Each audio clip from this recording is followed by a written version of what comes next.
আসসালামু আলাইকুম দর্শকবৃন্দ, মামুন টেকনোলজিতে আপনাদের সবাইকে স্বাগতম। আজকে আমরা রিভিউ করতে যাচ্ছি Realme Narzo 50। তো দেরি না করে শুরু করা যাক।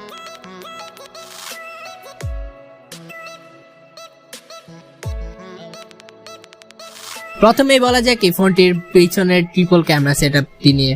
পিছনে রয়েছে 50 মেগাপিক্সেল মেইন ক্যামেরা, 2 মেগাপিক্সেলের একটি ম্যাক্রো এবং একটি ডেপথ সেন্সর, একটি সিঙ্গেল ফ্ল্যাশ লাইট। নিচে রয়েছে আমাদের সিঙ্গেল স্পিকার, তারপর রয়েছে আমাদের USB type C charging port, একটি মাইক্রোফোন এবং 3.5 ন্যানোমিটারের হেডফোন জ্যাক। তো ফোনটি অন্যান্য এই প্রাইসের যে ফোনগুলো রয়েছে অন্যান্য তার থেকে কিছুটা বেটার পারফর্ম করবে আমার জানা মতে, কারণ এই ফোনটিতে রয়েছে মিডিয়াটেক হেলিও G96, যেটি স্ন্যাপড্রাগন 662 থেকে অলমোস্ট সব দিক থেকে বেটার। এবং এই ফোনটি মোটামুটি 15,000 টাকার মধ্যে আমরা বাংলাদেশে পেতে পারি, 464 থেকে 128 জিবির মধ্যে।